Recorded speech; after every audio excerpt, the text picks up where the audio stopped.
É o que a palavra nos fala, que as misericórdias do Senhor se renovam a cada manhã.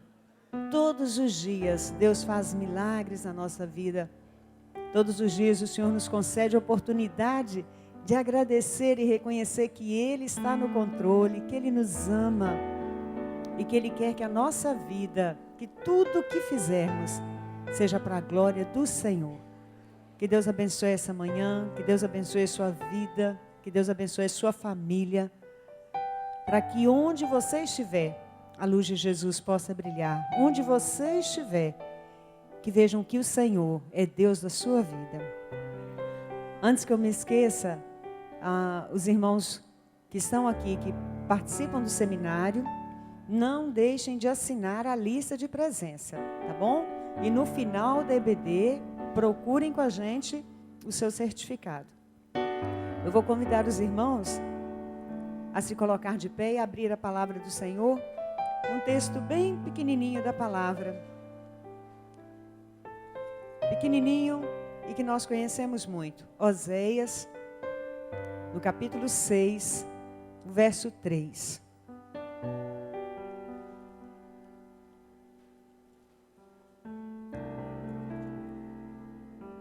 Oséias 6, o verso 3.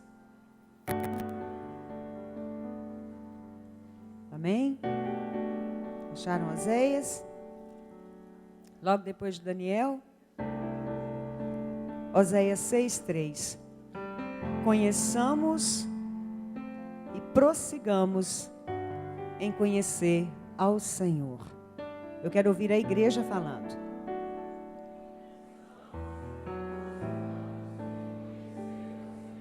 Amém.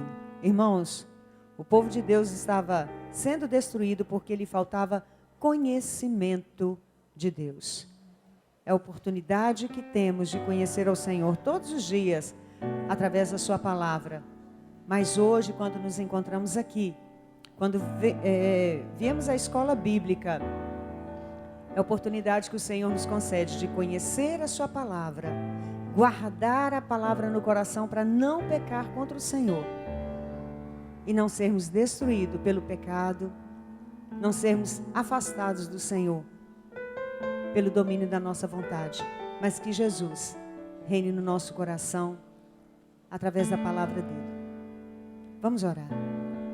Nosso Deus, nós te louvamos, Senhor, nesta manhã, porque o Senhor é maravilhoso.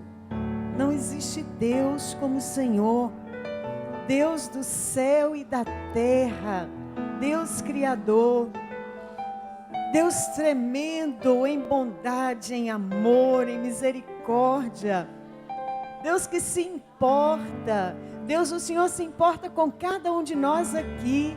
Senhor, Tu olhas para a nossa vida, Tu nos contempla de maneira especial, de maneira única. A Tua palavra nos diz que o Senhor é bom, o tempo todo o Senhor é bom. E quantas vezes, Deus, nós queremos conhecer o Senhor através do nosso padrão de conhecimento das pessoas, mas o Senhor é diferente, o Senhor é tremendo. Obrigada, Deus, porque o Senhor nos permite te conhecer. Quantos povos, ó Deus, quantas vidas sobre a face da terra, Deus, que não te conhece. E o triste, ó Deus, é que não conhece o Senhor, porque nós não temos buscado te conhecer de verdade, para fazer o Senhor conhecido e saber que a Tua vontade é que todos saibam que só Tu és Deus e que Jesus, o Teu Filho, é o nosso Salvador. Deus, nos permita tomar posse, ó Deus, da verdade da Tua palavra de maneira tremenda e profunda, para que todos os povos que não Te conhecem, todos aqueles, ó Deus, que têm sede do Deus vivo, possa conhecer o Senhor de alguma maneira, através da nossa vida. Abençoa, Senhor, a Tua palavra nesta manhã. Mais uma vez eu Te peço para que o Senhor ministre no meu coração, no coração de cada pessoa que nesta manhã Papai, eu entrego, Senhor, a nossa vida em tuas mãos. Peço a Deus que tu fiques conosco, ó Deus. Não só nesse dia, mas todos os dias da nossa vida, que é a promessa do Senhor. E abra, Deus, os nossos olhos para as maravilhas da palavra do Senhor. É minha oração, ó Deus, agradecida, entregando, ó Deus, esse seminário, entregando o pastor José Carlos, entregando cada participante, cada membro, Deus, cada servo do Senhor aqui nesta manhã, nas tuas mãos, em nome de Jesus. Amém. Pode sentar. Adore o Senhor comigo assim. Ele é exaltado, o Rei exaltado no céu. Eu louvarei, Ele é exaltado para sempre, exaltado seu nome. Louvarei, Ele é o Senhor, sua verdade vai sempre reinar. Terra e céu, glorifica o teu santo nome. Ele é exaltado, o Rei exaltado no céu.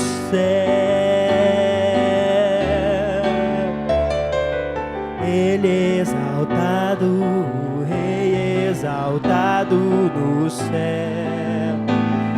Eu louvarei, Ele exaltado para sempre, exaltado seu nome. Louvarei,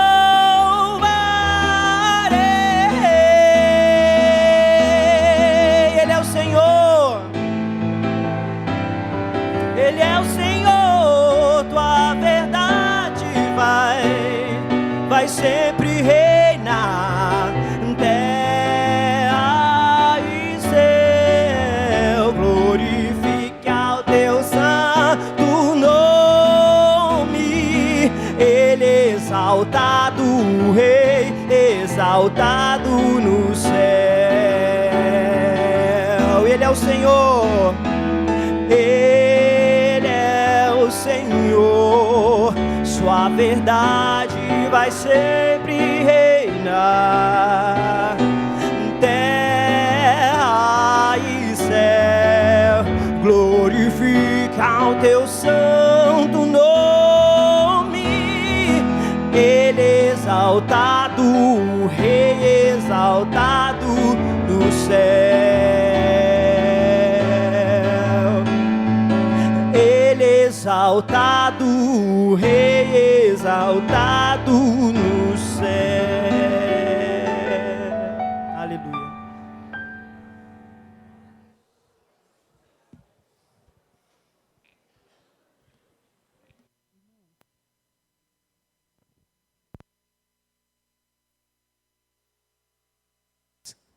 Som.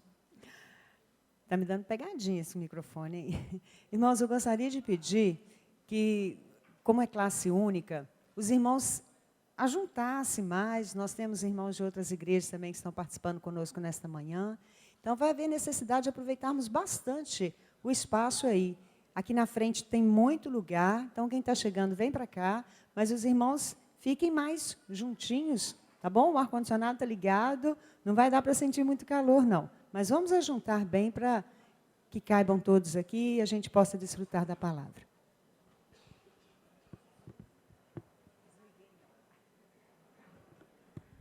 Bom dia, irmãos, graça e paz, Deus abençoe. Parece que as crianças já estão indo lá para baixo. Como é que é o esquema da meninada aí? Para quem não me conhece, eu sou Zé Carlos, sou pastor lá em Brasília. A gente brinca de vez em quando que no Brasil todo o pessoal pega o que tem de pior e manda lá para Brasília, né? E estão fazendo isso com o pastor agora também. Mas eu sou pastor lá agora, já vão fazer 17 anos. Eu sou paulistano, de nascimento e criação, vivi 35 anos em São Paulo, Depois fui lá para assumir a igreja em Brasília, vivo lá bem com minha esposa, meus filhos, e tenho tido muita alegria pela amizade, pelo carinho que vocês têm por mim. Agradeço a Deus a oportunidade da gente estar juntos aqui. Ontem, no período da tarde, tivemos a oportunidade de falar um pouco aos professores da Escola Bíblica Dominical, e ontem gastamos a tarde toda com alguns aspectos mais da pedagogia, incentivando os professores e aqueles que lidam diretamente na área do ensino a se valerem um pouco mais da ciência, da pedagogia e das artes aí que os pedagogos desenvolveram, para a gente ter um espaço mais criativo, um espaço mais dinâmico, um espaço mais plural na Escola Bíblica Dominical, onde, de fato, as diferenças que nós temos possam ser usadas como um aliado. Porque muitas vezes a nossa forma de pensar parece querer conduzir todo mundo para o mesmo lugar. De certa maneira, alguns versículos bíblicos nos induzem a essa compreensão. Tende o mesmo pensamento, tende o mesmo sentimento. Então parece que o que Deus quer para nós é uma certa homogeneidade. Como se o objetivo final de Deus para nós é que a gente ficasse todo mundo igualzinho. E o nosso processo de educação tem a tendência de tentar levar todo mundo para o mesmo ponto. Só que a natureza mesmo nos mostra que Deus gosta da diversidade. Deus fez árvores diferentes e por exemplo, vamos usar a mangueira como uma referência, não há duas mangueiras iguais. Às vezes produzem o mesmo tipo de manga, mas se você olhar a árvore, cada árvore é única. E se você olhar cada folha da árvore, você vai ver que as folhas também não são iguais. E se você olhar os frutos que a mesma árvore dá, cada fruto tem o seu jeitão de ser.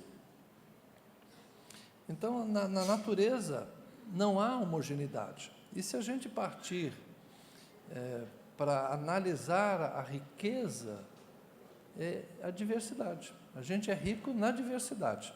Então, quando a gente olha um auditório como esse, com homens, com mulheres, com jovens, com gente mais madura, com uns que são operários, com outros que são comerciantes, com outros que são prestadores de serviço, gente que entende tudo de informática, gente que não entende nada de informática, a gente coloca todo mundo no mesmo lugar e esses diferentes saberes constituem um grupo que se completa. E é mais ou menos isso que a gente tem que buscar como igreja, que nós tenhamos um tipo de relacionamento que nos complete, que a gente se torne de fato necessário uns aos outros. E a educação cristã, portanto, não é um processo de pasteurização e homogeneização, mas é um processo de desenvolvimento. E a gente vai trabalhando juntos para que todos cresçam, tá bem? E é isso que, na verdade, Paulo ensina, quando ele diz, lá aos Efésios capítulo 4, como a gente citou ontem, que com a justa cooperação de cada parte do corpo, a gente produz não só o crescimento numérico, mas o desenvolvimento pessoal de cada um. O texto que a gente vai estudar hoje é o texto proposto pelo tema, segunda carta a Timóteo. Eu gosto de deixar bem claro que a carta é a Timóteo, porque a carta é de Paulo, escrita a Timóteo. Timóteo é o destinatário. No capítulo 3.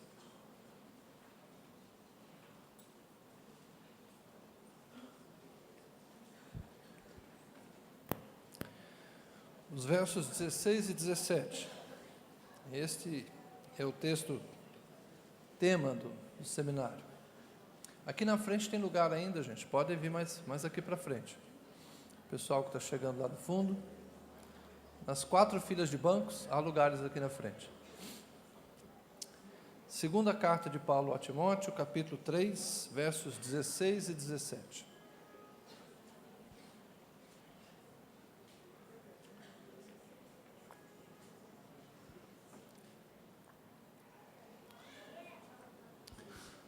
Toda a Escritura é inspirada por Deus e útil para o ensino, para a repreensão, para a correção e para a instrução na justiça, para que o homem de Deus seja apto e plenamente preparado para toda a boa obra.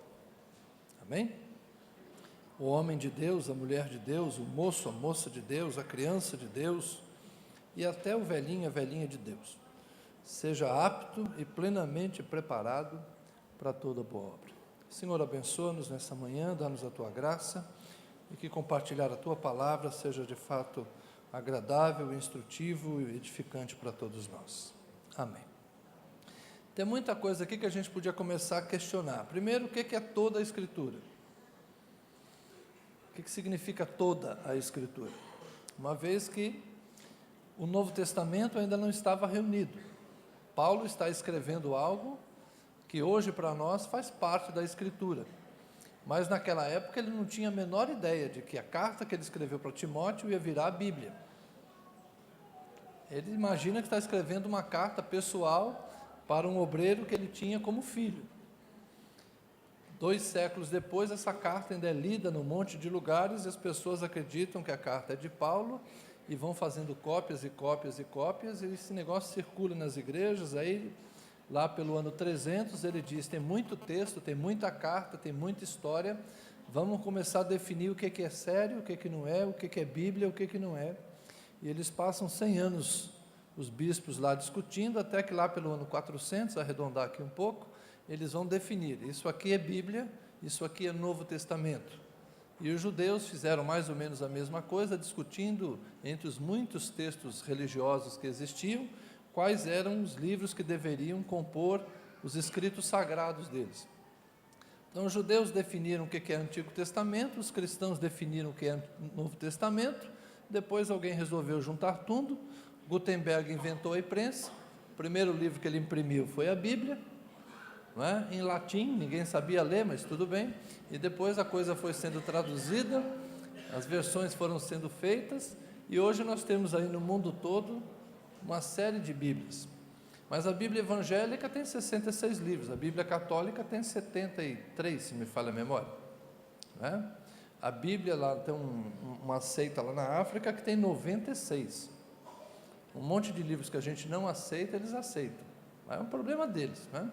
Nós somos mais restritivos. Então, a primeira pergunta é: que Escritura Paulo está falando? Paulo provavelmente está falando do Antigo Testamento, que era, ele como fariseu de formação, manuseava os escritos, a lei, a Torá, e os escritos dos profetas. E é sobre isso que ele está falando com Timóteo. Você conhece as sagradas letras que a tua mãe Eunice e a tua avó Lloyd te ensinaram desde criança. Então, Timóteo era uma pessoa letrada, havia tido contato com as Escrituras, ele era filho de mãe judia e de pai grego.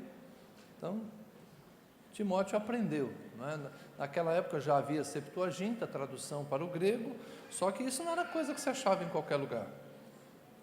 Bíblia, gente, naquela época era coisa de rico, rico, rico, rico, rico, né? Porque no Brasil não paga imposto para imprimir Bíblia, mas naquela época não era qualquer um que podia ter. Você acha que cada família tinha uma cópia da Torá em casa? Um negócio escrito em couro de animal?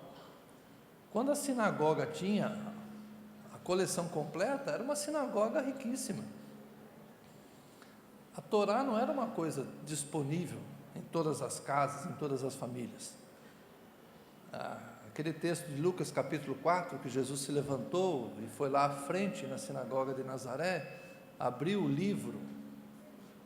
Na nossa cabeça abriu um livro, né, do nosso jeito, mas é um pergaminho, é um rolo de couro, e ele escolhe lá um pedaço e lê: é isso aqui, Isaías está falando a meu respeito, o Espírito do Senhor está sobre mim e me ungiu.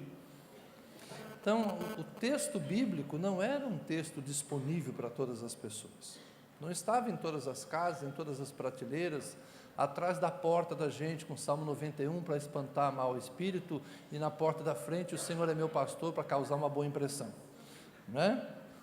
Não era assim. As pessoas tinham muita tradição oral, era a cultura da oralidade. Eles falavam muito, falavam muito. As culturas orais, elas preservavam muito a sentar-se à mesa e contar a história. E é uma coisa que alguns dos mais velhos aqui talvez tenham vivido com seus pais. Porque os pais, que hoje seriam os bisavós da gente aqui, não é? De alguns de vocês, dos mais jovens, eles se sentavam e contavam as histórias lá da roça. Mas hoje a gente não faz mais isso, porque somos da cultura da escrita. Então a gente lê, mas a gente não sabe mais contar história. Se eu perguntar aqui, levanta a mão quem sabe o nome de um dos seus bisavô ou bisavó. Quem sabe o nome do bisavô ou da bisavó? Qualquer um dos muitos que você teve. Olha aí. Poucas pessoas sabem o nome do bisavô e da bisavó. Por quê? Porque a gente não conta história. Agora você pergunta para um judeu da época de Jesus, você é filho de quem? Sou filho de fulano, que é filho de ciclano, que é filho de beltrano, que é filho de triclano, que é filho de tal, que é filho de tal, que é filho de Adão, que é filho de Deus. É a genealogia de Jesus, não é? Filho de, filho de, filho de, filho de, filho de, filho de, filho de, filho de Adão, filho de Deus. Então a cultura da oralidade, ela favorecia essa transmissão de conhecimento. E a cultura escrita, infelizmente, ela pressupõe que se o outro tiver interesse, ele vai lá, compra o livro e lê. É por isso que a gente distribui Bíblia. Ele deu uma Bíblia de presente. E a gente tem aquela esperança que só em você dar a Bíblia para a pessoa, agora ela vai achar o caminho. Agora ela vai saber o que vai fazer.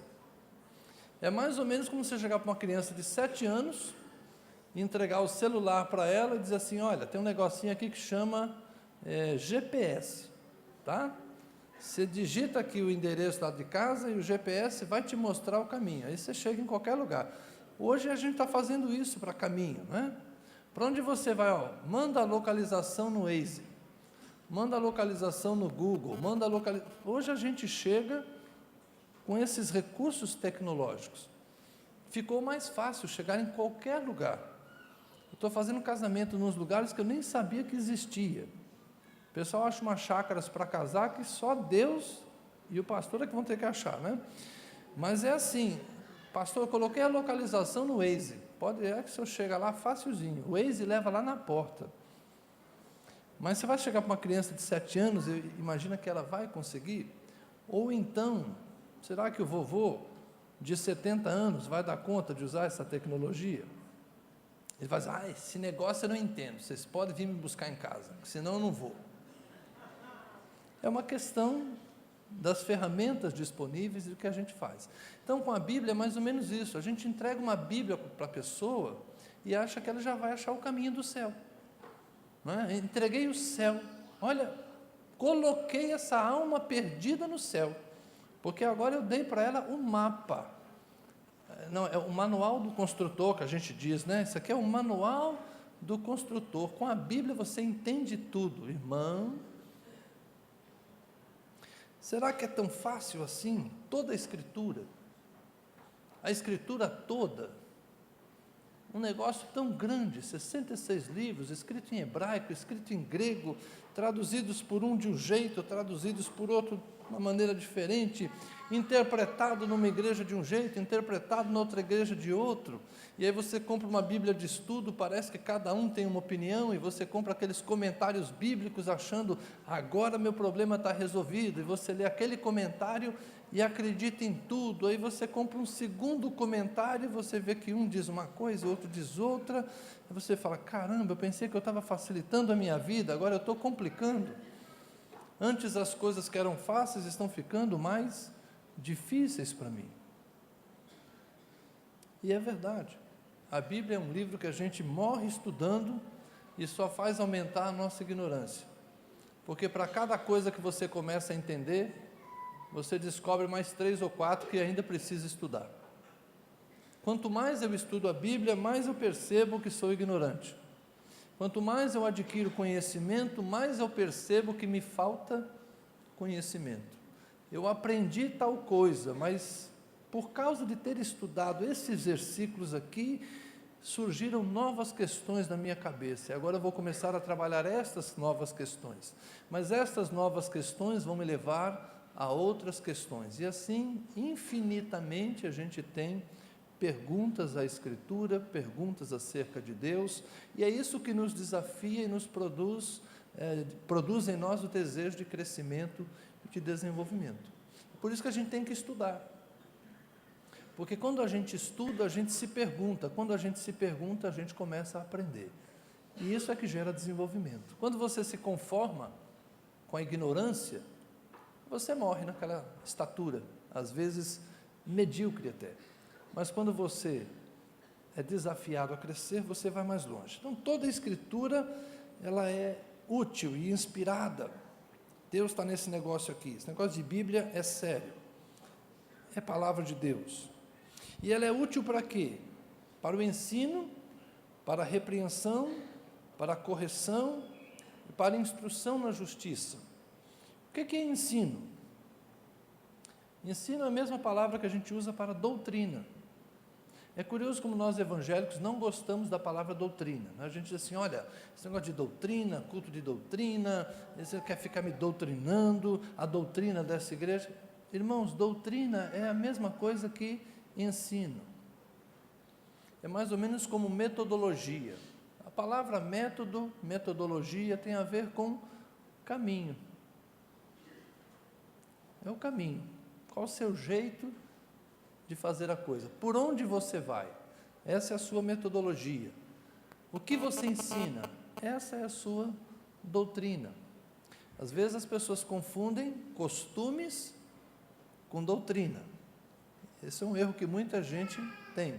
Mas ensino e doutrina são a mesma coisa. O que é um texto inspirado por Deus, útil para o ensino? Para mostrar a verdade, para mostrar o caminho, para dizer quem somos, para dizer o que temos que fazer. É formação para a vida. Mas ela é útil também para repreender. Repreensão, para mim, tem mais a ver com apontar o que é errado. Há coisas que estão erradas e precisam ser corrigidas, têm que ser ditas. Olha, isso que você está fazendo não é bom. Lembra quando Deus chega para Caim e fala assim para ele, Caim, o que você está pensando em fazer não é certo não. Teu desejo é contra ti. Olha o que você está pensando. Teu desejo é contra ti, cabe a você. Ninguém sabe, não? Cabe a ti dominá-lo, não é? Deus tem uma conversa prévia, antes de ele fazer a besteira, Deus avisa ele, Caim, o que você está pensando não é certo, esse teu instinto assassino, cuidado com esse negócio, cabe a você refrear esse pensamento idiota que você tem na cabeça, não é? Então, aquela questão da repreensão. Você vai lá e procura corrigir a pessoa. Mas a repreensão por si só não basta, tem a correção, você tem que mostrar o certo. É mais ou menos como o pai que chega para o filho e fala assim, você não devia ter feito isso. E o filho pergunta, tá pai, então o que eu deveria ter feito? Isso é a correção. Então você diz o que está errado e mostra o caminho certo. Por isso que a Escritura tem essa dupla função, ela repreende o erro, mas ela corrige.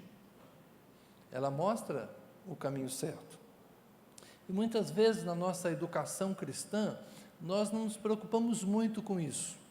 A gente já conheceu alguns modelos eclesiásticos que estão mais preocupados em reprimir, em proibir, em cercear, e dizer o que você não pode fazer, mas não ensinam muito bem como lidar com as coisas.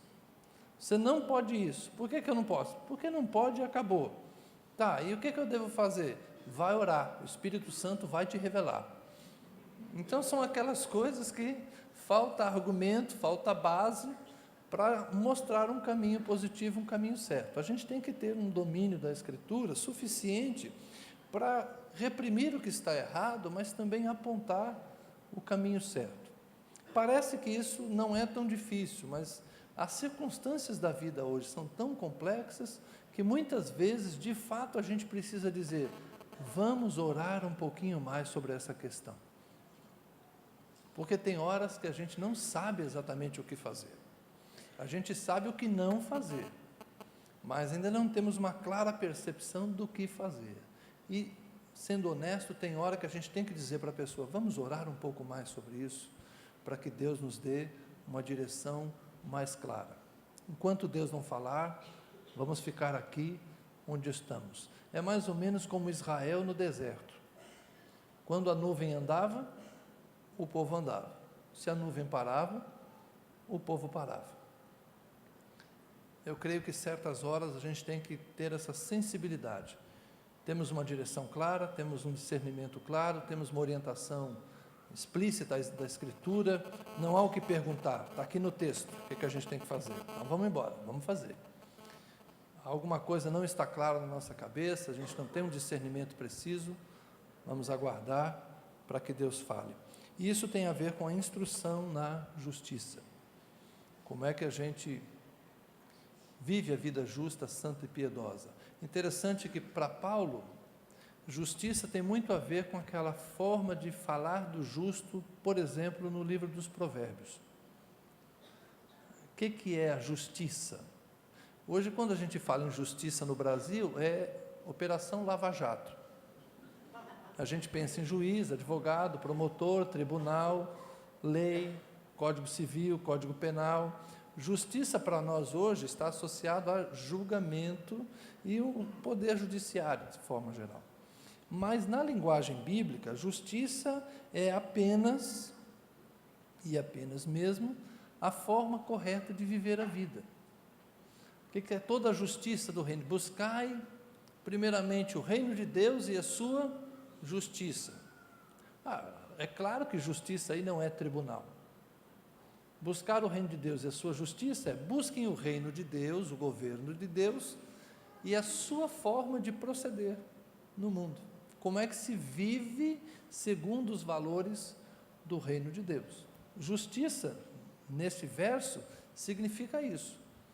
Busquem o reino de Deus, o governo de Deus, a soberania de Deus, a presença de Deus, a glória de Deus, a comunhão com Deus e o jeito certo de viver na presença dEle, na comunhão com Ele, sob o governo dEle. Então, justiça tem muito a ver com a prática do dia a dia. Fazer a coisa certa, fazer aquilo que é justo, fazer aquilo que é a vontade de Deus. Então, a instrução na justiça é isso que Paulo está falando aqui. A Escritura vai produzir subsídio para o ensino, para a repreensão, para a correção e para a instrução na justiça, para que a gente saiba o que a gente deve fazer na vida do dia a dia. É por isso que as próprias cartas paulinas estão recheadas de recomendações para a vida cotidiana. Se você pegar, por exemplo, a carta aos Romanos, até o capítulo 12, ou melhor, para ser mais preciso, até o capítulo 11, ele vem com muitos ensinos teológicos, doutrinários, acerca do pecado, acerca da justiça, acerca da eleição, tem diversos temas teológicos. Mas quando chega no capítulo 12, Paulo vai para um aspecto prático da vida. Rogo-vos, pois, irmãos, que não vos conformeis com este mundo, mas transformai-vos pela renovação do vosso entendimento. E aí ele vai falar das coisas da vida prática, da vida de oração, da vida de santidade, da pureza do corpo, vai falar de dinheiro, vai falar de alimento, vai falar do sábado, vai falar dos dilemas do cotidiano. Em quase todas as cartas paulinas você tem um texto teológico seguido depois das recomendações finais. E essas recomendações em geral, são coisas do dia a dia. Vós mulheres, vós maridos, vós filhos, coisas que servem para a vida prática. E a gente não tem dificuldade de entender essas coisas, porque marido daquela época é igual ao marido dessa época. Com a diferença que o marido de hoje tem futebol e controle remoto. Né? Então ele fica na televisão, lá mudando de canal o tempo todo, não assiste coisa nenhuma, E a mulher fica brava, você não vai parar de mudar de canal? Não, o controle remoto é meu, eu vou mudar o quanto eu quiser. Né? Isso é para mostrar o poder do homem na casa. Já ensinei vocês que o controle remoto é o símbolo do poder da casa. Né? Quem tem o controle remoto tem autoridade na casa. Na minha casa é um menino de 8 anos que está mandando na casa agora. Todo mundo tem que assistir o que ele quer. Né? Então o poder agora está com ele. Assim que está funcionando lá em casa. Então, essas coisas daquela época não mudaram. A esposa daquela época ainda é a esposa dessa época. As recomendações são muito similares, porque mulheres, desde Eva até a que acabou de nascer agora há pouquinho no hospital ali, mulher é mulher, e homem é homem, graças a Deus, que homem é homem, mulher é mulher. E o que passar disso vem de procedência maligna. Né? Se ensina, não.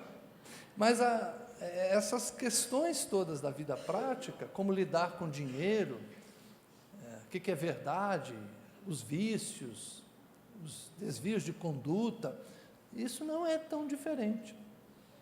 Os problemas de moralidade e imoralidade, de legalismo, essas coisas são muito parecidas. Tem uma verniz um pouquinho diferente, mas em essência, o ser humano continua sendo a mesma coisa. Algumas sofisticações a mais, uma tecnologia mais moderna, mais informação, a gente sabe de mais coisas hoje em menos tempo, mas essencialmente a natureza humana permanece a mesma. Então a Bíblia continua sendo um livro muito atual. Mas, se a gente pensar bem, e apenas nos versos 16 e 17, a gente fica na cabeça com essa ideia de que a Bíblia é a solução de todos os nossos problemas e que escola bíblica dominical é, de fato, o segredo do ensino cristão. Eu já ouvi muitas vezes as pessoas dizerem assim, olha, o problema da igreja hoje, meus irmãos, é que nossos cultos da noite estão cheios, mas as classes da escola bíblica estão vazias. E hoje, os crentes não conhecem mais a palavra de Deus. Né? Quando você fala forte assim, parece que é uma coisa verdadeira, né? Então a ênfase parece que deixa a coisa bem certa mesmo. Nós achamos que escola bíblica dominical é a solução para todos os problemas, ou que a origem dos nossos problemas é o enfraquecimento da escola bíblica dominical. Escola bíblica dominical é uma ferramenta importante para o crescimento das pessoas e foi inventada no século XVIII. Eu acho que é 18 ou 19, não lembro bem a época que o Calley inventou esse negócio, mas a igreja existiu durante 18 séculos sem escola bíblica dominical. Então, a escola bíblica dominical não nasceu no Éden, nem em Jerusalém. A escola bíblica dominical foi um negócio que nasceu séculos depois, porque antes da escola bíblica dominical, tinha um outro lugar de aprendizado. Alguém sabe me dizer qual é?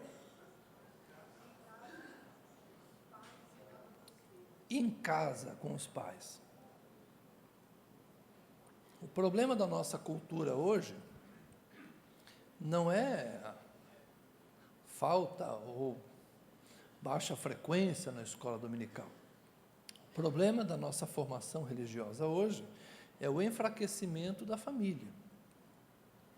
Porque a família, na cultura moderna, terceiriza todos os processos.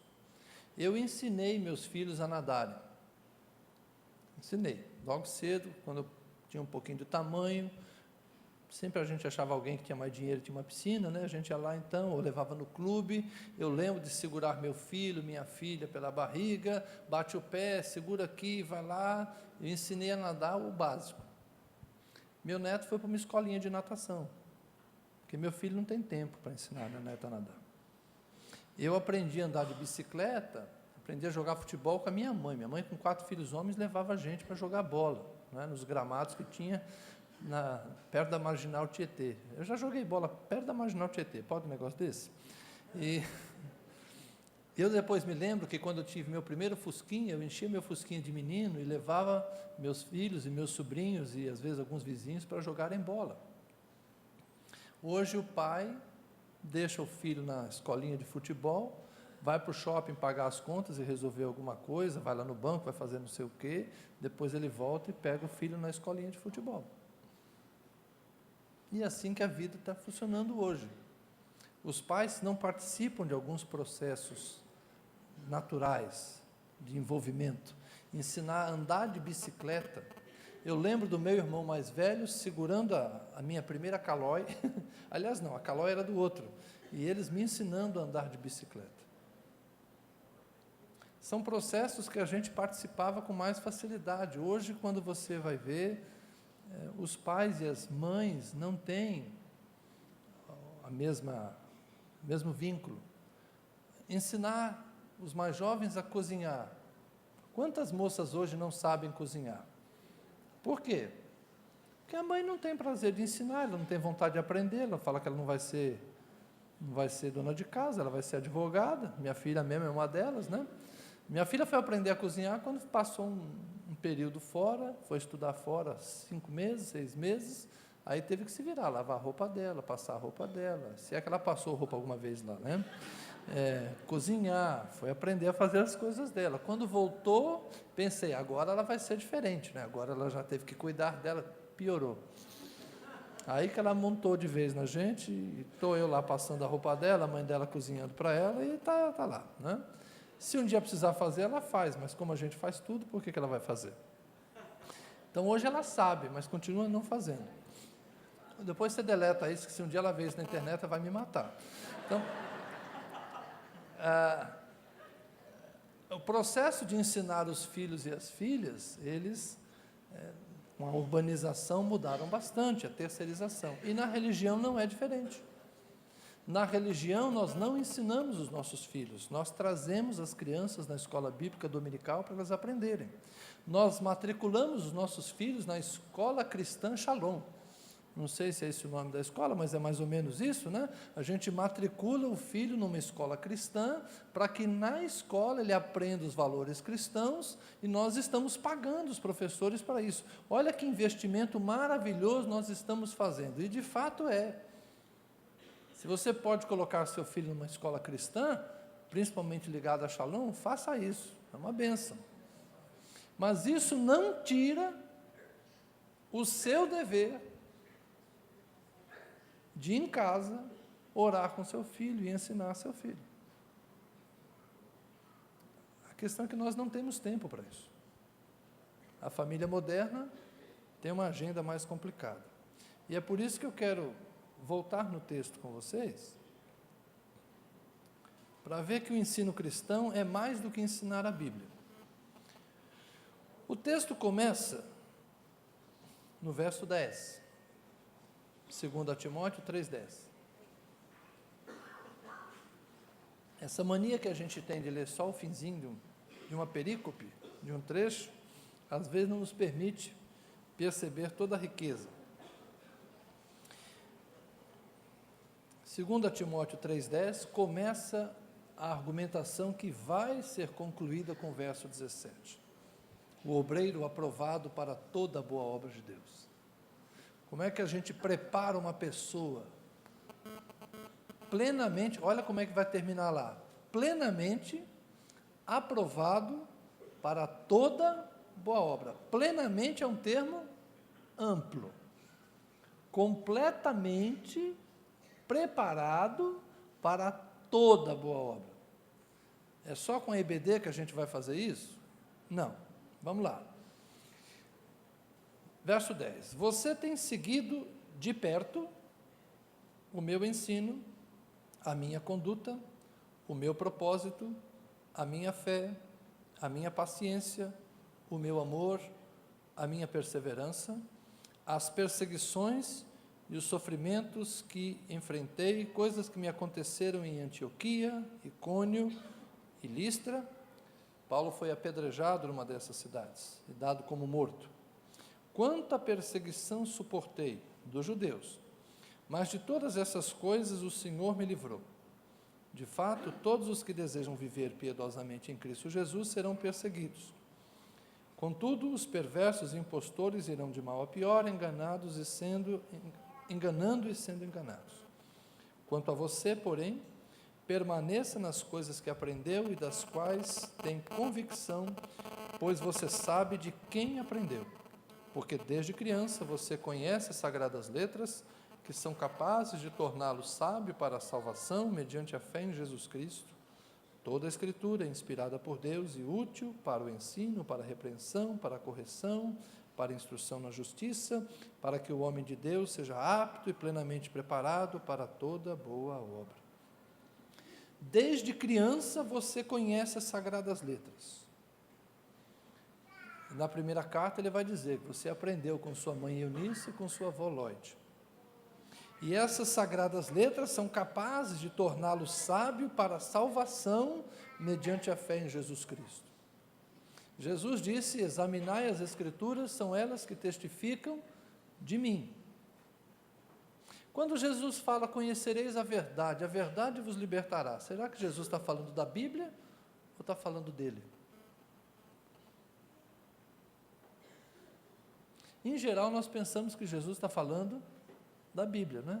E nós dizemos assim para as pessoas: conhecereis a verdade, e a gente balança a Bíblia, e a verdade vos libertará. Mas será que a verdade é Jesus ou a verdade é a Bíblia? Vai pensando com isso em casa. Conhecer as Sagradas Letras produz, de fato, essa capacidade, abre a porta para que a gente seja sábio, tenha conhecimento para a salvação mediante a fé em Jesus Cristo. Quando a gente ensina a Bíblia para gerar fé no coração das pessoas, isso vai tornar possível a salvação. Nós somos salvos pela graça, mediante a fé. Nós não somos salvos pela fé, nós somos salvos pela graça de Deus. Salvação é sempre um favor imerecido. Salvação é algo que Deus outorga. Nós somos salvos pela graça de Deus, mas essa graça se mostra salvadora, se revela salvadora àqueles que têm fé. E de onde vem a fé?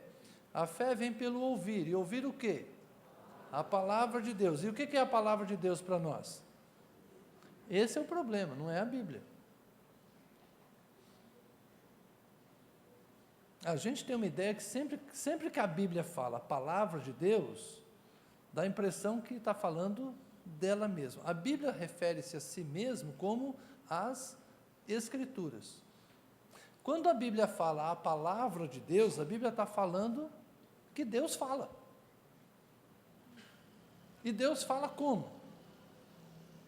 Tendo Deus outrora falado aos pais pelos profetas, nos últimos dias nos falou por meio do seu Filho, que é expressa a imagem do seu ser. Hebreus capítulo 1. Quando a Bíblia fala de palavra de Deus, a palavra de Deus não volta vazia. Não é a Bíblia. Quando Isaías falou a palavra de Deus não volta vazia, a Bíblia não existia. É a palavra mesmo, a palavra profética. Tudo aquilo que Deus fala, Deus executa. Toda a palavra de Deus cumpre seu propósito. Quando Deus disse, haja luz, acendeu. Haja animais, haja peixes no mar, haja grama, depois árvores, depois qualquer coisa que Ele quis ir criando, né? Deus vai falando e as coisas vão acontecendo. É nesse sentido que a Bíblia diz, a palavra de Deus não volta vazia, tudo que Deus diz, acontece. Ao homem não, o homem Deus deu uma caprichada, ele foi lá, fez a mão, para ficar uma obra mais bem acabadinha, né? É curioso isso, a criação do homem, a criação da mulher, Deus põe a mão na massa, né?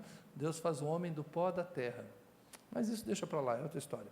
A questão é que palavra de Deus na Bíblia é palavra de Deus, é Deus falando, é Deus dizendo o que Ele quer, como é que Ele vai agir, o que Ele vai fazer, o que Ele requer. É palavra de Deus. Quando diz conhecereis a verdade é Jesus. Nós temos o costume de sacralizar a Bíblia e transformar a Bíblia num amuleto que faz tudo funcionar. Mas a gente precisa conhecer a verdade de Deus encarnada em Jesus Cristo. A gente precisa conhecer a palavra de Deus proferida por Jesus Cristo, que é o Evangelho. Paulo vai falar do seu próprio Evangelho. Ele fala assim, o meu Evangelho. Mas o que é o Evangelho de Paulo? É o Evangelho que ele aprendeu do Senhor. Então, Jesus falava com Paulo, Paulo falava com a igreja. Jesus falou com os discípulos anunciaram. Não é isso a grande comissão? Tudo aquilo que vocês ouviram e viram, vocês agora vão e anunciem a outros. O Evangelho, irmãos, é tradição oral. O que vocês viram e ouviram, agora vocês contem a outros. O Evangelho, a fé cristã, não foi transmitida pela escrita, foi transmitida pela oralidade. Por isso a ideia de palavra. Porque a história era contada, porque as coisas eram faladas. Lembra daquele salmo? O que ouvimos, aprendemos, o que nos contaram os nossos pais, não encobriremos aos nossos filhos. Faremos saber à vindoura geração os louvores do Senhor e as maravilhas que Ele fez. E a ordem de Jesus para os seus discípulos é que eles anunciassem. Com o passar dos anos, o anúncio foi necessário escrever para preservar a centralidade da mensagem e evitar os desvios. Mas a Bíblia é fruto de transmissão oral, porque Deus fala. Então, a fé vem pelo ouvir, e ouvir a palavra de Deus não é simplesmente ouvir a leitura bíblica, é ouvir a voz de Deus, ouvir Jesus. O Espírito Santo vai usar a Bíblia, porque ele é coerente, aquilo que ele falou no passado, ele fala hoje. A Bíblia é uma ferramenta, a Bíblia é um instrumento, mas a Bíblia não é Deus. A Bíblia não substitui Deus. Tem gente que estuda a Bíblia a vida toda e nem por isso tem fé. Aliás, usam a Bíblia para criar heresias e desviar pessoas do caminho da salvação. Eu vim ao lado de um kardecista dizendo que eu estudo a Bíblia, eu gosto muito da Bíblia. A Bíblia para mim, nós também temos que a Bíblia para nós é um livro muito importante, só que ele não acredita em inferno. Ele não acredita em diabo. Ele acredita em reencarnação, coisas que a Bíblia não ensina. Mas ele gosta da Bíblia, valoriza a Bíblia. A Bíblia é um livro importante para nós. Só que ele discorda do que Jesus falou na Bíblia. Então, o simples contato com as sagradas letras não é suficiente. A fé é gerada quando você tem outros elementos. Não é apenas ler a Bíblia, é ouvir a palavra de Deus. E observe no verso 10. Você tem seguido de perto o meu ensino, a minha conduta, o meu propósito, a minha fé, a minha paciência, o meu amor, a minha perseverança, as perseguições e os sofrimentos que enfrentei. Como é que a gente ensina a viver em Cristo?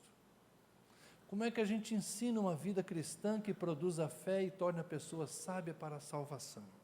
Será que basta ensinar a Bíblia? Será que essa classe que nós temos de 1 hora de escola bíblica dominical vai resolver todos os dilemas das pessoas e vai dar uma saúde espiritual para que aquele crente nunca seja abalado? Será que o crente que frequenta a classe da escola bíblica dominical todo domingo de manhã vai receber o segredo do sucesso da vida espiritual bem-sucedida, eficaz? Ele vai ser um crente alicerçado, fundamentado, que nunca vai se desviar, porque desde criança, no domingo pela manhã, ele está lá, e começou na classezinha dos principiantes, iniciantes, subgente e quase coisa, e vai crescendo, e 10 anos, 12 anos, 15 anos, 20 anos, e agora ele está aqui, 70 anos na escola dominical. Irmãos, Este homem frequentou 2.500 aulas de escola bíblica dominical, por 50 anos, ele frequentou 50 domingos. Não sei. Com certeza é melhor ter feito isso do que não ter feito. Mas Paulo fala de Timóteo, você seguiu de perto o meu ensino, de perto o meu ensino. O que é seguir de perto o meu ensino? É encontrarmos-nos domingo pela manhã e discutirmos um texto bíblico? Provavelmente não. Paulo está falando, você viveu comigo. Você me viu estudar, você me viu abrir os pergaminhos. Lembra quando ele pede, traz para mim os pergaminhos que estão fazendo muita falta? Paulo tinha uns tesouros preciosos, seus pergaminhos. Você viu de perto o meu ensino, você me ouviu falar, você estava comigo quando eu ensinei na igreja tal, na cidade tal, no lugar tal, quando eu tive preso não sei aonde, conversei com não sei quem, você seguiu de perto o meu ensino, você viu a minha vida, você viu a minha conduta.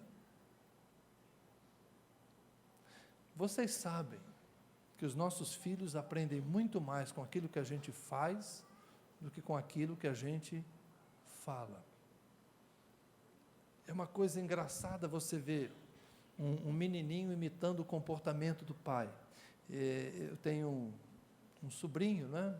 E esses dias ele tirou a foto com o filho, o pai estava assim, daí a pouco o menino foi e ficou na mesma pose do pai, imitando a pose do pai. As crianças reproduzem o nosso comportamento. E a gente fala, não grita com sua irmã. Daí a pouco, não grita com sua irmã. Aí ele não entende qual é o conceito de não grita com sua irmã se você está gritando comigo. As crianças reproduzem o comportamento que a gente tem. A conduta ensina muito mais do que as palavras. Há um dito mais ou menos assim, né? O que fazes fala tão alto que não escuto o que dizes. Essa incoerência entre o fazer e o dizer gera muita crise nos mais jovens, nas crianças. Eles não entendem, porque a gente fala uma coisa e faz outra. É mais ou menos aquele pai que chega para o pastor e fala assim, pastor, eu estou vindo aqui à sua igreja, eu estou muito feliz que a sua igreja prioriza as crianças, e eu observo que vocês têm uma preocupação muito grande com a educação das crianças, e eu quero que meu filho tenha religião, porque eu sei que religião é uma coisa muito importante, a espiritualidade é algo muito importante, por isso eu faço questão que a minha esposa venha à sua igreja e traga os meninos para que eles tenham uma religião. Ô miserável, é você. Mas é sério. Pergunta para o Wagner se você já não ouviu uma conversa mais ou menos assim. O cara acha importante que os filhos dele tenham religião, mas ele mesmo, de vez em quando, numa noite especial, quando a mulher enche muito o ouvido dele, ele está querendo alguma outra coisa, então ele vem na igreja para fazer uma média. Ou então faz igual meu pai, né? Quando ele brigava com minha mãe, quando fazia alguma besteira, minha mãe ficava muito brava com ele, ele ia na igreja pedir oração, aí fazia as pazes. Então, essa questão da conduta é muito importante. Para nós levarmos as pessoas a serem obreiros preparados para toda boa obra, irmãos, é mais do que ensinar a Bíblia. É a maneira como nós nos aperfeiçoamos no dia a dia, na vida.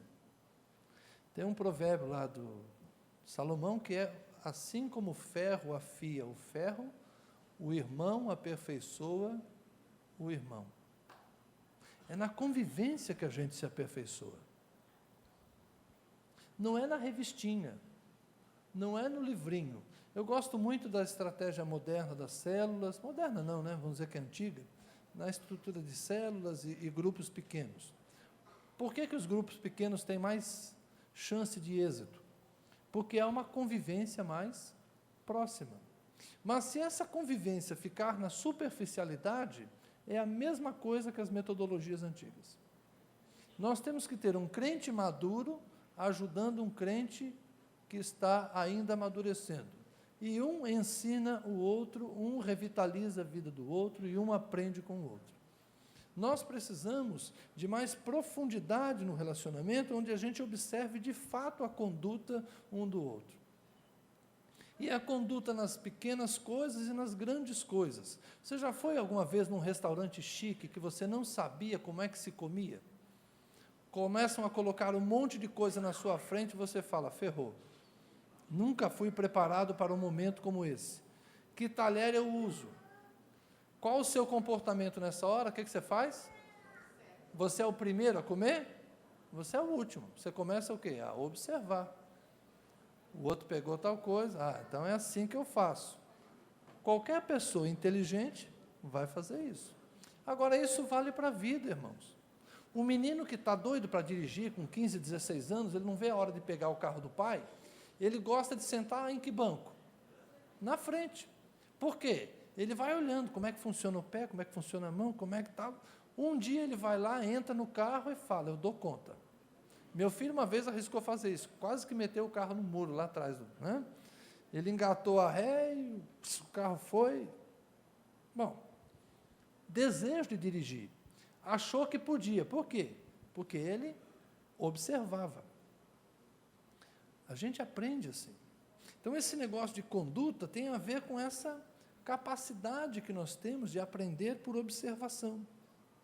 Então, você viu de perto o meu ensino, mas também a minha conduta. O meu propósito. Tem gente que não sabe por que existe, tem gente que não sabe por que está no mundo. Eu vivo para existir, existo para viver, e nenhuma das duas coisas faz o menor sentido para mim. Aí, o cristão tem uma solução para isso. Eu existo para a glória de Deus, aleluia! Você pode me dizer o que é isso, em termos práticos? O que é eu existo para a glória de Deus? Aí o cara vai lá para Efésios 1, porque diz aqui a Bíblia, nós fomos criados para o louvor da sua glória. Você pode dizer comigo, nós fomos criados para o louvor da sua glória. Então a gente fica, glória, glória, aleluia. Porque tudo que motiva a nossa vida é dizer glória a Deus, glória a Deus. Não faz o menor sentido. Dá a impressão que os anjos... E não é essa ideia que as pessoas têm na cabeça? Que os anjos estão no céu fazendo o quê? Coros de glórias, aleluia. E nós vamos ficar a eternidade no céu cantando glória, glória, aleluia. Será que é isso que a Bíblia quer dizer com existimos para a glória de Deus? É falar glória? Os pentecostais têm essa facilidade, né, de associar, dar glória a Deus, aí o povo, glória a Deus. Vamos ouvir agora, irmãos, uma multidão de glória a Deus. Vamos acostumando, porque lá no céu nós vamos dar glória a vida toda. Um dia os adolescentes lá da igreja começaram a cantar um corinho, que eu falei, pelo amor de Deus, pare com isso. O corinho era assim, louve, louve, louve ao Senhor para sempre, faça o melhor, faça o melhor, faça o melhor para Deus. Né? Já ouviram isso aí? Tem o louve, grite, corra, pule. Falei, gente, pular para sempre é coisa de sapo, não é possível, né? Pule ao Senhor para sempre, ficar sempre, o resto da vida pulando, que coisa mais sem sentido.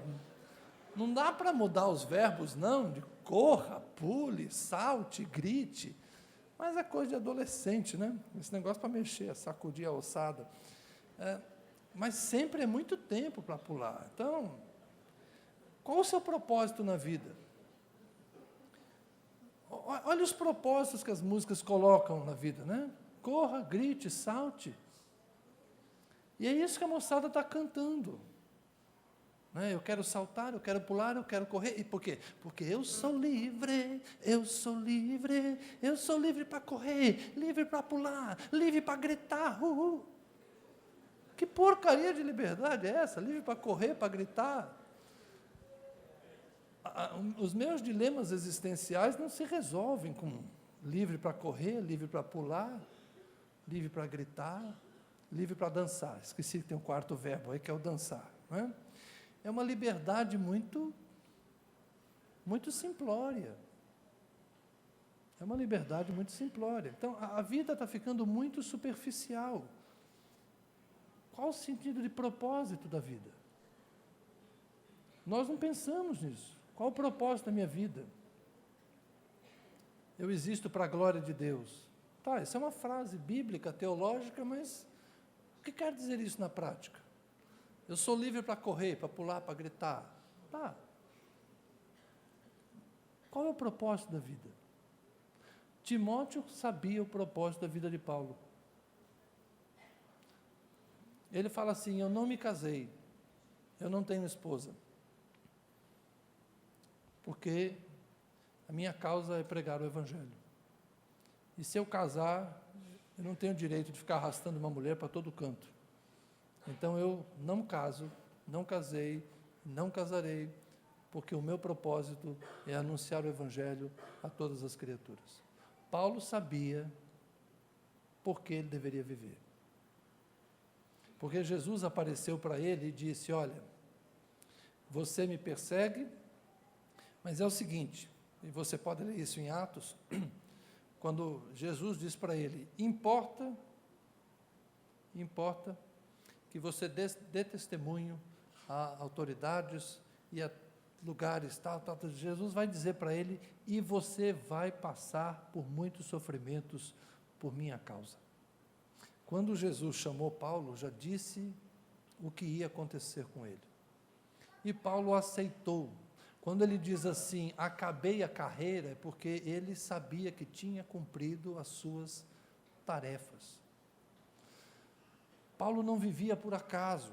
Tem um texto interessante que ele queria ir pregar o Evangelho num lugar, o Espírito de Cristo não deixou. Ele queria pregar em outro lugar, Deus não deixou. Aí de noite ele tem uma visão, vê Lucas, e em visão Lucas fala para ele: passa a Macedônia e ajuda-nos. E aí ele vai lá, se reúne com Lucas, pegam o barco e vão trabalhar na Macedônia. O trabalho de Paulo não era um trabalho do acaso. Eu vou onde quero, eu vou onde Deus mandar. Ele era contratado por Jesus. Por isso que ele fala assim: nenhum soldado alistado pode fazer o que quer, mas ele agora serve aquele que o arregimentou, aquele que o alistou. Eu sou um soldado, eu fui contratado e eu agora obedeço ordens.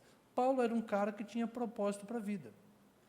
Eu vou pregar o Evangelho aos gentios, essa é a minha missão. Mas eu vou pregar também aos judeus porque eu faço parte deles. Eles não me entendem, eles não me gostam, eles não me ouvem, eles não me atendem, eles me perseguem, mas nem por isso eu vou deixar de pregar o Evangelho para eles. Então eu prego para judeu e prego para gentio. O judeu me apedreja, me rejeita, eu vou para o gentio, mas eu sei qual é o propósito da minha vida. Agora, eu não vou dizer que todo mundo é igual ao Paulo, que todo mundo é missionário, que todo mundo vai ter que ser celibatário. Mas a gente tem que ter a vida resolvida, a gente tem que ter um propósito na vida. Então, se o seu propósito é casar e ter filhos, seja um melhor pai, seja a melhor mãe, seja um excelente marido, uma excelente esposa, seja um excelente crente, mas qual é o propósito da sua vida? Paulo fala de ter ensino, conduta, propósito, a minha fé, e fé muitas vezes é uma coisa que na Bíblia a gente entende como a fé para operar poderes e fazer coisas maravilhosas, mas na maior parte dos textos paulinos, a fé é a capacidade de suportar as tribulações e as dificuldades. O dom da fé, que alguns acham que é a capacidade de fazer milagres extraordinários, nada mais é do que o dom da fé suportar provações onde a maior parte das pessoas desanimaria. Mas aquele que tem o dom da fé permanece, persevera e até morre por aquela causa porque ele acredita. Timóteo, você viu a minha fé, você viu a minha paciência, o meu amor e a minha perseverança. Como é que Paulo ensinou a Timóteo? Apenas ensinando as sagradas letras? Não. Paulo ensinou a Timóteo tendo por perto e permitindo que ele vivesse com ele as suas experiências cotidianas, conhecesse as tribulações e a forma como Paulo lidava com as tribulações, conhecesse o amor. E como é que você conhece o amor de alguém que não seja compartilhando a vida? Você conheceu o meu amor e a minha perseverança e as minhas perseguições. Irmãos, nós deveríamos ser um pouco mais relacionais.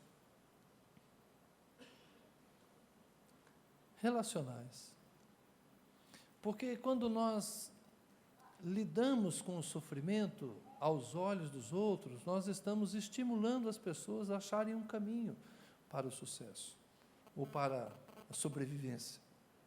Sucesso para mim não quer dizer dar tudo certo, mas conseguir vencer os seus problemas também. Um dos maiores elogios que a minha filha fez a mim, um dia, foi dizer assim: eu queria um marido, queria casar com um homem igual ao meu pai, por causa da forma que ele trata a minha mãe. Aí eu falei para ela assim: bom, o problema é que você quer achar alguém da forma como eu sou hoje, na sua idade. E isso não é simples, porque eu não era o que eu sou hoje na sua idade. Eu fui sendo transformado ao longo dos anos de convivência com sua mãe. Então eu sugiro a você que não procure alguém igual a mim, mas procure alguém que possa vir a ser igual a mim. E pense que você vai ter que ser paciente como sua mãe foi comigo. Né?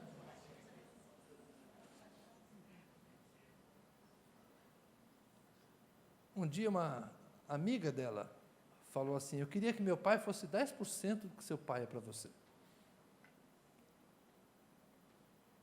Queria que meu pai participasse da minha vida e me ajudasse 10% do jeito que seu pai ajuda você. Essas coisas, para mim, são mais importantes do que as bajulações da igreja. Oi, filho, fala. As pessoas que nos conhecem da igreja, que nos veem na performance de púlpito, conhecem um lado muito pequeno da nossa vida.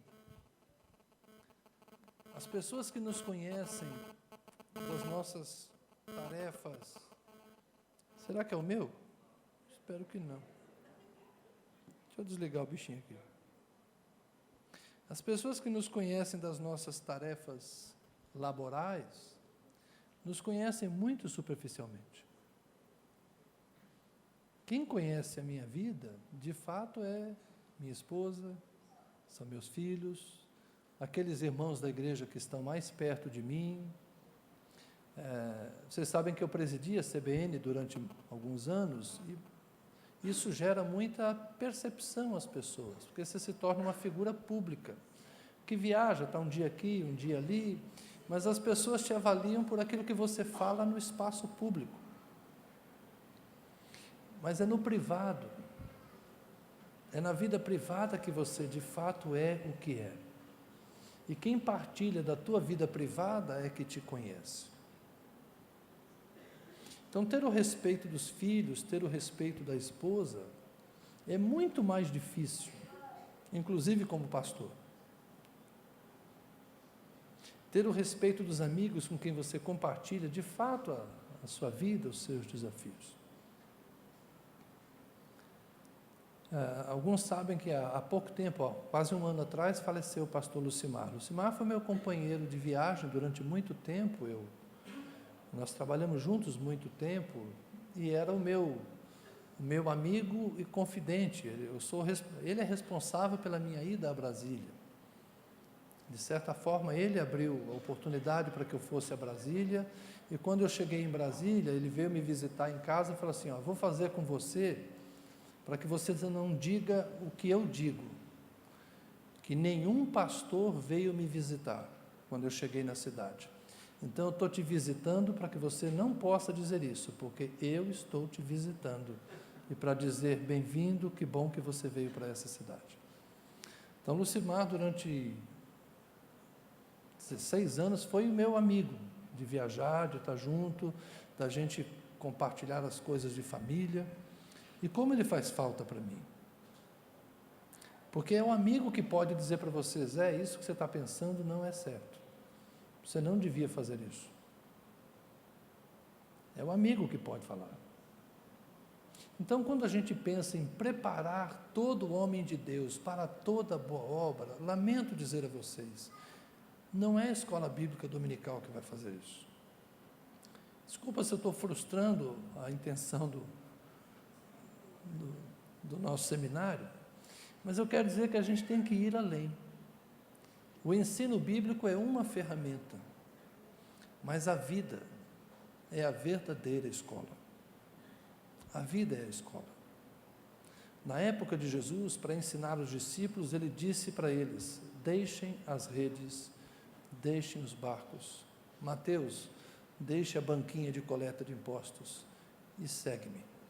Você tem que andar comigo para você aprender quem eu sou. Vinde após mim, e eu farei de vocês pescadores de homens. Vinde a mim, vocês que estão cansados e sobrecarregados, eu vos aliviarei.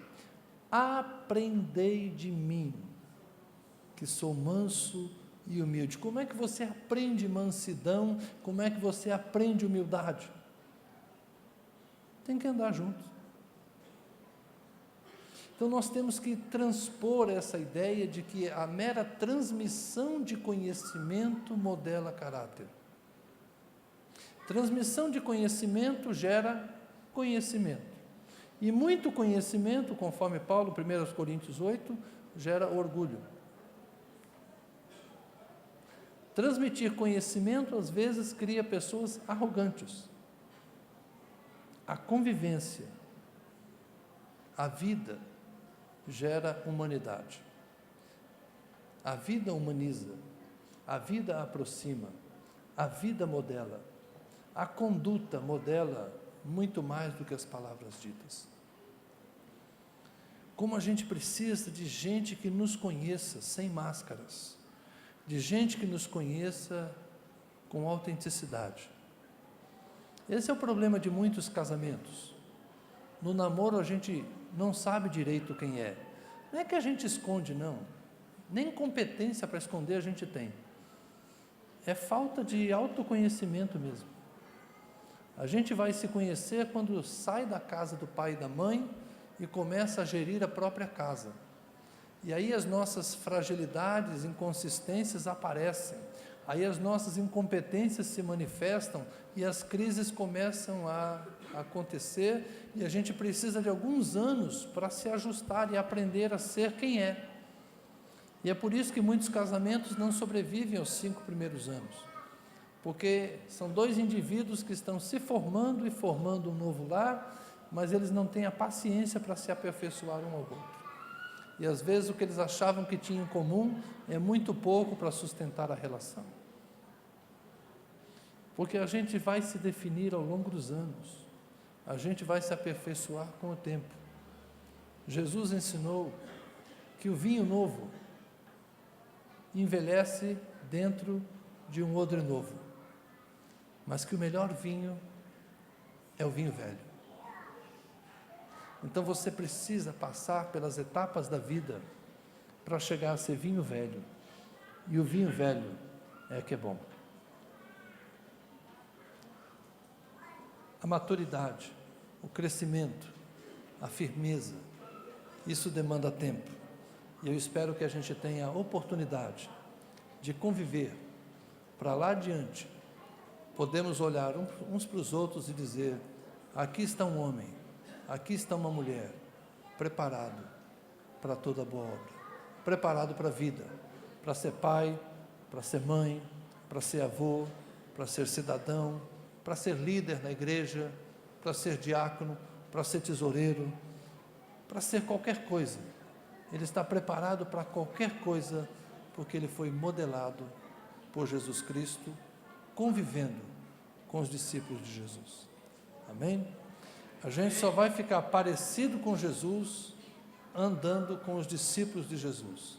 E as nossas imperfeições vão nos lapidar para que a gente se aperfeiçoe uns aos outros. As crianças subiram, está na hora da gente encerrar. Amém? Mais uma vez, obrigado pelo convite, por esse tempo aqui com vocês. Espero que de alguma forma tenha ajudado vocês a pensarem. Eu costumo sempre semear algumas coisas novas e algumas discórdias na cabeça, que é para vocês voltarem para casa pensando, tá bom? Mas vocês têm bons pastores aqui que depois eles ajudam vocês a sair das confusões que eu arrumei, tá bom? Deus abençoe vocês. Bispo, muito obrigado. Muito bem. Deus abençoe. Graças e paz, queridos. Ao longo da semana a gente vai eliminando as heresias, né?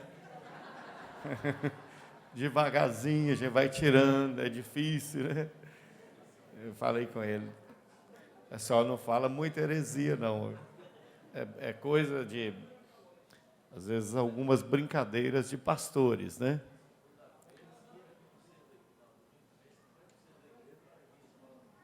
Domingo que vem a gente tem que corrigir muita coisa, né, pastor? Nós agradecemos a Deus por esta oportunidade, agradecemos a vocês que estão aqui, aos irmãos das outras igrejas que estão participando conosco. Tem vários irmãos, nós apresentamos ontem, não vamos apresentar um por um hoje, mas agradecemos a Deus pela sua vida. Esperamos que você tenha crescido um pouco a mais e faça bom uso de tudo aquilo que você viu e também do material que você vai levar, né? Quem fez a inscrição para o seminário vai levar um material, então que você faça bom uso dele. Queremos agradecer ao pastor José Carlos, que deixou a Brasília, né? E veio nos abençoar mais uma vez. E ele disse, a cada ano ele está vindo pelo menos uma vez aqui, né? Aí, vamos ver se a gente já deixa marcado para o ano que vem, né? Tem nos abençoado, tá bom? Queridos, nós queremos encerrar a nossa escola bíblica, mas eu quero, sempre nós convidamos pessoas que foram abençoadas com bênçãos especiais, que querem agradecer ao Senhor, que vem aqui à frente, você que quer agradecer a Deus, que recebeu nessa semana uma bênção muito especial. Deus realmente tem te abençoado e você é grato ao Senhor.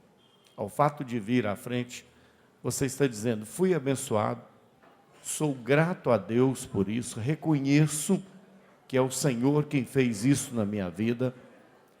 Só de vir, né, bênção de aniversário, né? Alguns irmãos, bênção de aniversário de casamento, aniversário, né? Então, bênçãos especiais de algo que o Senhor moveu. Está ficando pequeno à frente já, olha que maravilha, olha. Graças a Deus por isso. Mônica, vai falar alguma coisa, Mônica? Quem não pegou o certificado, você que concluiu e não pegou o certificado, vai pegar ali atrás, tá bom? Está ali atrás o seu certificado. E à noite, atenção, à noite, aos membros de outras igrejas, mande um abraço para o seu pastor, diga a ele que ficamos felizes e satisfeitos de você poder participar conosco hoje. Eu prefiro te recomendar que fique lá no seu culto à noite. Pastor Zé Carlos vai ministrar aqui nos 2 cultos à noite, mas acho que cada membro tem que ter o compromisso com a sua igreja local. Então, não que eu estou mandando os irmãos embora, mas é um compromisso com a sua igreja local, não é verdade? Então, muito obrigado, Deus abençoe a sua vida por estar conosco ontem, hoje, participou desse seminário. Eu agradeço ao pastor a compreensão, né, de ter liberado os irmãos para estarem aqui. Pastor Air também está ali conosco, né? Muito obrigado. Vou convidar o pastor Air para vir, para orar agradecendo a Deus por tantas bênçãos que o Senhor tem nos derramado, né? Tem derramado sobre nós. Queremos agradecer. Deus é bom. Vamos ficar de pé? Vamos agradecer ao Senhor. Senhor Deus, Pai, nós queremos, Senhor Deus, agradecer a Ti, Senhor Deus, por cada vida que está aqui presente, ó Pai. Ó Deus, agradecendo, Senhor Deus, pelas essas bênçãos, ó Pai, que foi derramada. Ó Deus, mais um ano de vida o Senhor nos deu, ó Pai, para glorificar o Teu nome, Senhor Deus. Aqui está a Tua igreja, Pai, a qual o Senhor tirou, Senhor Deus, especial para Ti, Senhor, para abençoar, ó Pai. E nós Te agradecemos por cada vida que está aqui, Senhor Deus. Em nome de Jesus, ó Pai. Abençoa, Senhor Deus, os nossos irmãos. Abençoa, Senhor Deus, a cada visitante que está aqui, Senhor Deus. Derrama Tuas bênçãos sem medida, ó Pai. O Deus do Senhor é Deus, provedor de nossas vidas, ó Pai. Então provê, Senhor Deus, para cada vida aqui, Senhor Deus. Muitas pessoas, ó Pai, estão Te pedindo, Senhor Deus, algo especial. E o Senhor é o Deus que abençoa, Senhor Deus, de uma forma extraordinária. Por isso, ó Deus, eu coloco cada um aqui em Tuas mãos. Seja tudo feito para a glória e honra do Teu nome. Em nome de Jesus. Amém, Senhor Deus. Te agradecemos, né? Por tudo. Que Deus te abençoe e te guarde. Antes de sair, cumprimente pelo menos 5 pessoas aí. Diga a graça e paz. Deus abençoe. Você que nos